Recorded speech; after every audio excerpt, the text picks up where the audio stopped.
Halo semuanya, Assalamualaikum warahmatullahi wabarakatuh. Perkenalkan kami dari Universitas Dharma Persada dengan Prodi Teknik Informasi. Kita ingin mempresentasikan tentang Artificial Neural Network. Kelompok kami itu terdiri dari Doni Farsita Prastowo, Rizie Gartian, Sandia Tobi, dan Farhan Fatur Rahman. Lanjut ke slide berikutnya. Topik pembahasan kali ini kita akan mempresentasikan tentang 4 pembahasan. Yang pertama, apa itu artificial neural network? Yang kedua, bagaimana kriteria dan update bobot? Yang ketiga, apa itu iterasi dan epoch? Yang keempat, studi kasus artificial neural network sederhana atau yang disingkat ANN sederhana. Dan ini adalah gambaran dari cara kerja neural network itu sendiri. Cara kerjanya itu kurang lebih seperti saraf pada manusia. Dalam foto atau gambar ini, keterangannya adalah X sebagai neuron input, Y sebagai neuron output, W sebagai bobot, dan neuron input ini terdiri dari X1, X2, dan Xn, atau bisa disebut dengan layer input. Bobotnya itu sendiri W1, W2, dan Wn. Layer outputnya adalah Y2 atau biasa disebut dengan neuron output.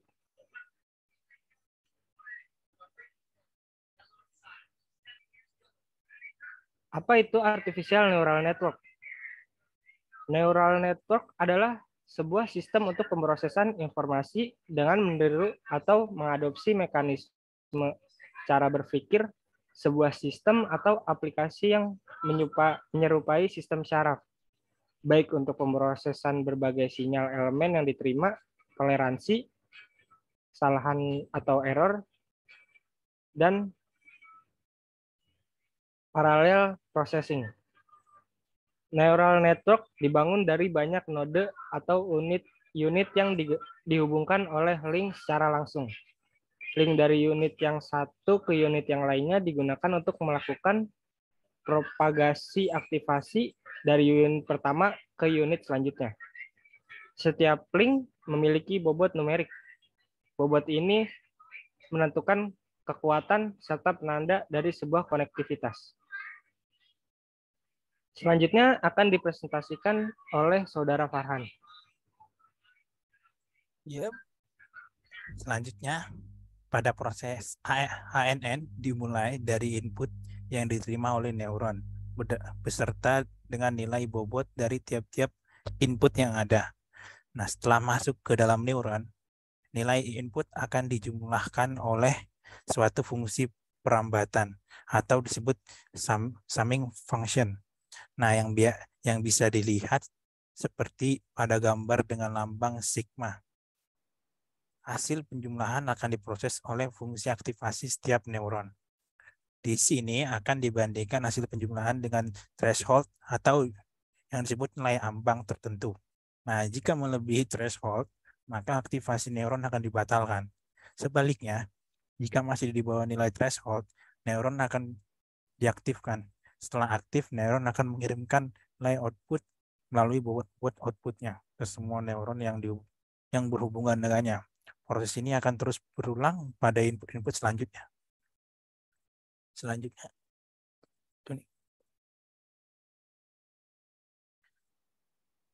ANN terdiri dari banyak neuron di dalamnya.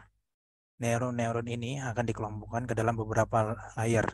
Nah, arsitektur Artificial Neural Network atau ANN adalah sekelompok neuron yang terorganisir dalam lapisan-lapisan layer, yaitu ada input layer atau lapisan yang membawa data masuk ke dalam sistem untuk kemudian diproses pada layer selanjutnya.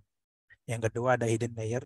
Nah, ini lapisan antara input dan output layer, di mana artificial atau neuron yang memiliki sekumpulan input, pembobot atau weight yang prosedur untuk menghasilkan output neuron melalui activation function. Yang ketiga ada output layer atau lapisan terakhir dari neuron yang menghasilkan output sistem. Nah, berikut ini gambar dari layer-layer tersebut. Nah, untuk yang di kiri itu ada input layer, hidden layer, dan output layer. Sebutannya two layer neural net or one hidden layer neural net. Untuk hidden layer dan output layernya itu disebut fully connected layer. Untuk di bagian kanan itu hidden layernya ada dua, ada hidden layer 1 dan hidden layer 2. Atau sebutnya three layer neural net or two hidden layer neural net. Selanjutnya, nah, bagaimana kriteria update bobot? Nah, untuk update bobot bisa menggunakan aturan pembelajaran jaringan. If I sama dengan N, then I sama dengan 1, else I sama dengan I dikurangi 1. Pengupdatean bobot, hitung semua perubahan bobot. Untuk perubahan bobot unit, output digunakan dengan rumus 1-1, yaitu WJK sama dengan WJK baru. Yang sama dengan WJK lama ditambah delta WJK W1 itu sama dengan WJK baru. Sama dengan WJK lama ditambah delta WJK. Nah, itu sama dengan 0,9150 ditambah 0,0002 sama dengan 0,9152 W2 atau sama dengan WJK baru. Untuk WJK lama ditambah delta WJK itu sama dengan 0,9298 ditambah 0,0001 sama dengan 0,9299. Untuk menghitung perubahan bobot baru pada hidden layer maka digunakan formula rumus 12 sebagai berikut, yaitu VIJ baru sama dengan VIJ lama ditambah delta VIJ V11 baru sama dengan VIJ lama ditambah delta VIJ sama dengan 4,7457 ditambah 0,001 sama dengan 4,7458 V12 baru sama dengan VIJ lama ditambah delta VIJ sama dengan 4,7786 ditambah 0,0000 sama dengan 4,77686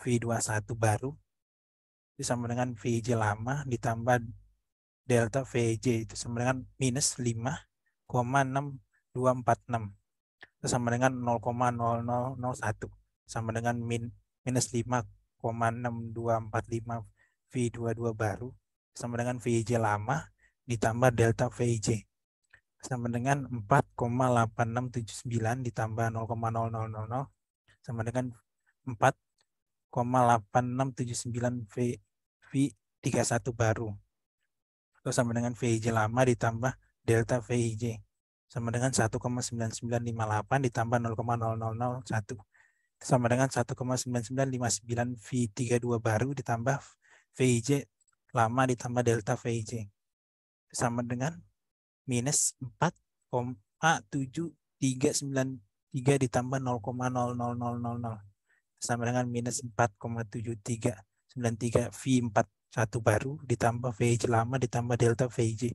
sama dengan minus 43897 ditambah 0,0001 sama dengan minus 43896 V42 baru ditambah VIJ lama sama dengan VIJ lama ditambah delta VIJ sama dengan 0,7254 ditambah 0,0001 sama dengan 0,7255. Nah, proses pengolahan data di atas didapatkan nilai update bobot antara input ke hidden layer yang digunakan untuk literasi data selanjutnya sehingga diperoleh output aktual yang diharapkan. Nah, apa itu iterasi dan epoch? Itu akan dilanjutkan oleh teman saya, Riji Gartian.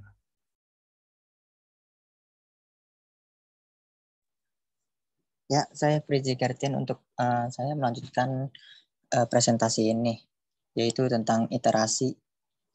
Iteration adalah jumlah batch yang diperlukan untuk menyelesaikan satu epoch. Tapi untuk memahami iterasi sebenarnya kita hanya perlu mengetahui tabel perkalian atau memiliki kalkulator. Epoch adalah, yang ini epoch ya. Epoch adalah ketika seluruh dataset sudah melalui proses training pada neural network sampai dikembalikannya ke awal untuk sekali putaran. Karena satu epoch terlalu besar untuk dimasukkan atau feeding ke dalam komputer, maka dari itu kita perlu membaginya ke dalam satuan kecil atau batches. Untuk studi kasus ANN, sebuah perusahaan di bidang pemberian kredit ingin melakukan prediksi terhadap calon customer-nya. Apakah mereka layak diberikan pinjaman atau tidak? Jika customer diprediksi akan bangkrut, maka customer tidak akan diberikan pinjaman. Berikut ini data-data dari harta, hutang. Harta itu bisa dilambangkan X1, hutang X2, status dilambangkan Y. Oke, lanjut. Problemnya, seorang customer datang dengan kondisi mempunyai harta 0,7 M dan mempunyai hutang sebesar 0,6 M. Tentukan apakah calon customer tersebut layak diberikan pinjaman atau tidak. Dengan menggunakan klasifikasi ANN dengan memprediksi Y atau output menggunakan input dari kolom harta dan hutang. Oke. Langkah penyelesaian dari masalah barusan yaitu yang pertama inisialisasi bobot awal atau W0, learning rate atau N ditentukan 0 sampai 1, 0 dan 1 dan menentukan threshold. Threshold itu batas yang ditentukan yang jadi patokan sebagai penentu hasil prediksi 1 atau 0. Terus yang kedua menghitung nilai V, hasil X antara data input dengan data bobot. Jadi X1 kali W1 tambah X2 kali W2. Untuk menghitung V ini dari hasil kali data dan bobotnya. Bobot itu W ya. Yang ketiga menghitung Y action dengan fungsi aktivasi. Yang keempat menghitung error atau nilai epoch antara target nilai Y dan Y action. Rumusnya seperti ini. Jika V kurang dari threshold, hasilnya sama dengan 0. Jika threshold kurang dari 0, maka hasilnya sama dengan 1.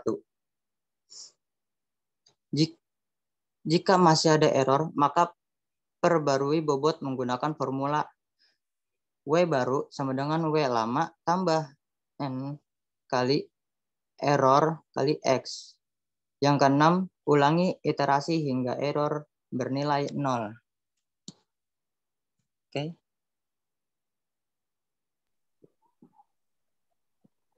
Selanjutnya akan dibahas oleh teman saya, Sandio Tobi. Oke, terima kasih Frizi. Baik, pada slide pembahasan ini, sebelumnya kita sudah mempunyai data awal, dan di sini problem yang akan kita pecahkan yaitu apakah harta atau X1 0,7 dan hutang sebagai X2 sama dengan 0,6. Di mana kita akan memprediksi apakah status customer itu bangkrut atau tidak bangkrut, agar customer bisa mengajukan peminjaman kredit. Data kita ubah ke dalam skala data yang terdiri dari kategori X1, X2, dan Y. Dan isi dari status yang terdiri dari bangkrut dan tidak bangkrut, kita ubah menjadi sigmoid binary, yaitu menjadi 0 dan 1. Selanjutnya, kita akan melakukan inisialisasi angka random. Di sini, kita bisa menginisialisasi bobot atau W1 awal sama dengan min 1,8. Bobot kedua atau W2 awal sama dengan 2,8. Learning rate sama dengan 0,9. Dan threshold atau batas atau patokan sama dengan 0. Lanjut. Baik, pada pengujian ini kita menggunakan 5 data awal sebagai proses data training.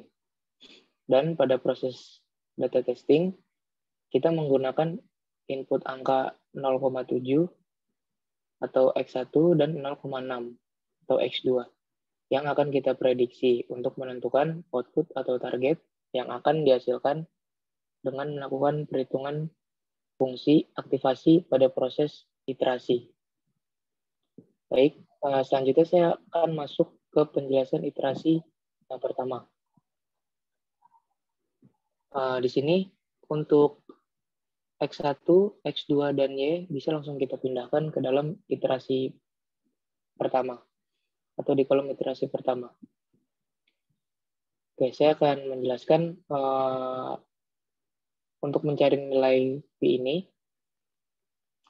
Nilai V itu yaitu menghitung hasil X antara data input dengan setiap bobot. Yang rumusnya adalah X1 dikali W1 ditambah X2 dikali W2. Yaitu X1 di sini sama dengan 1,2 dikali dengan W1 awal yang tadi kita inisialisasi yaitu min 1,8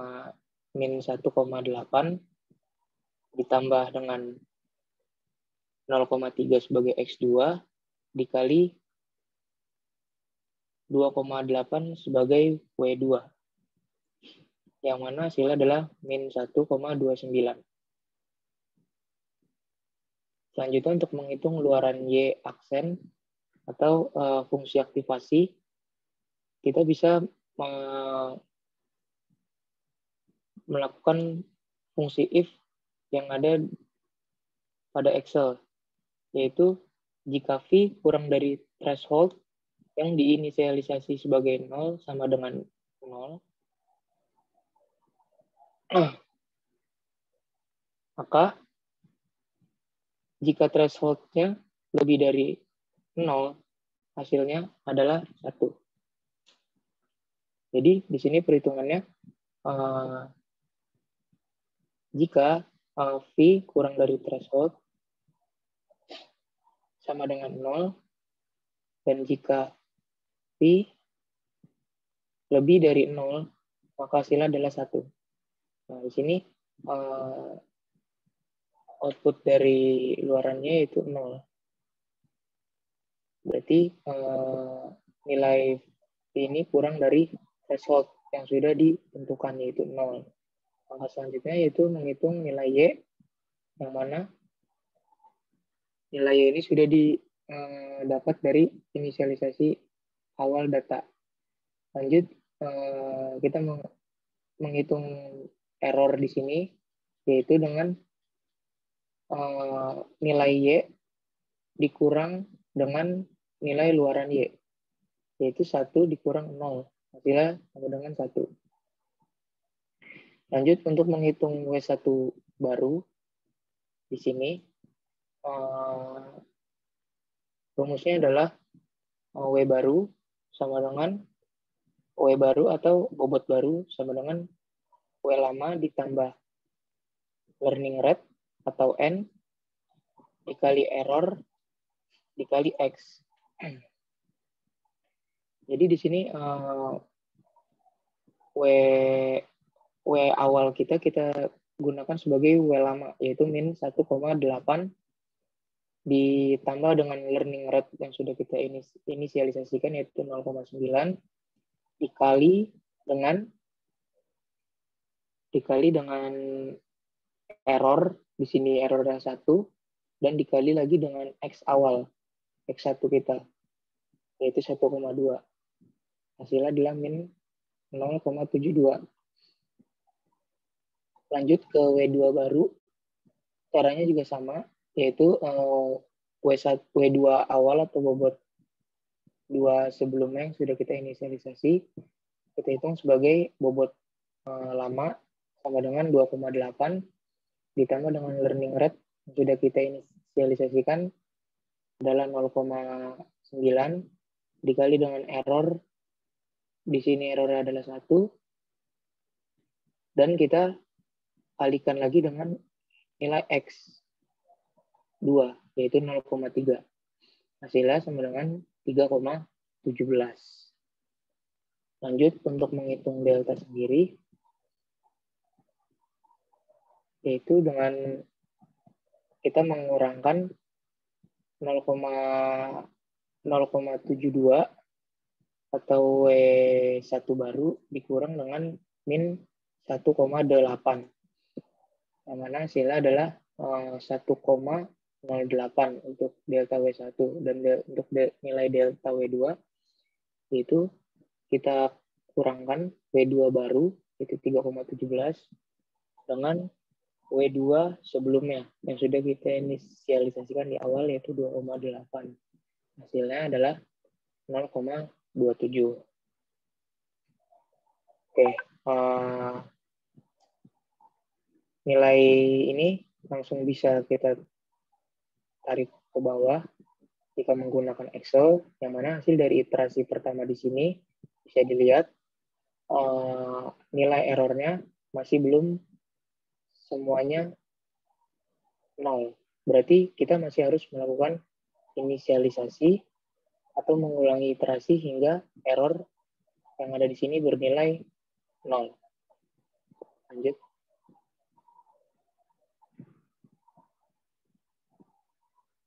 Oke, baik. Di sini saya sudah mempunyai iterasi sampai iterasi keempat. Kita bisa lihat di sini iterasi kedua, nilai errornya masih sama seperti iterasi pertama. Lanjut, kita menghitung iterasi kedua di sini. Nilainya juga masih memiliki 1 sebanyak 2 buah. Dan di iterasi keempat, nilai error sudah rata dengan angka 0.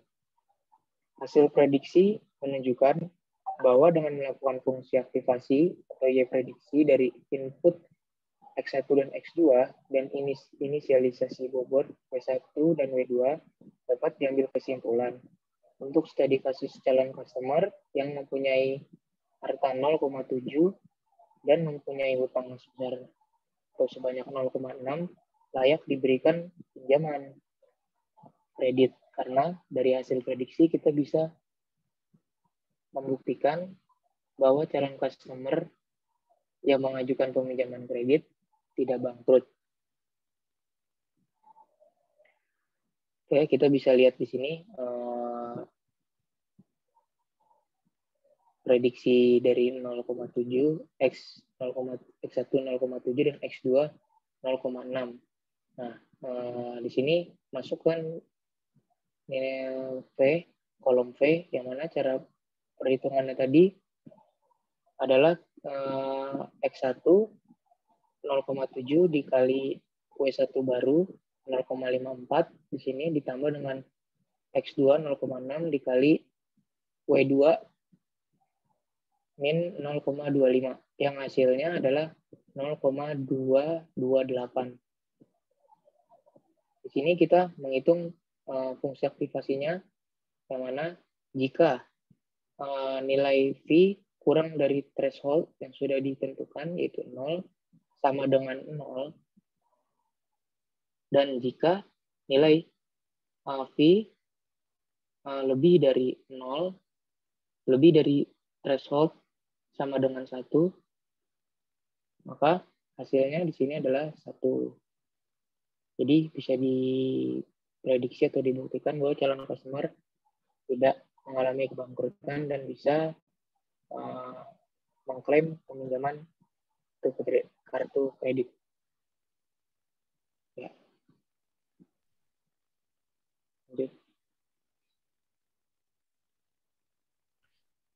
Sekian presentasi dari kami.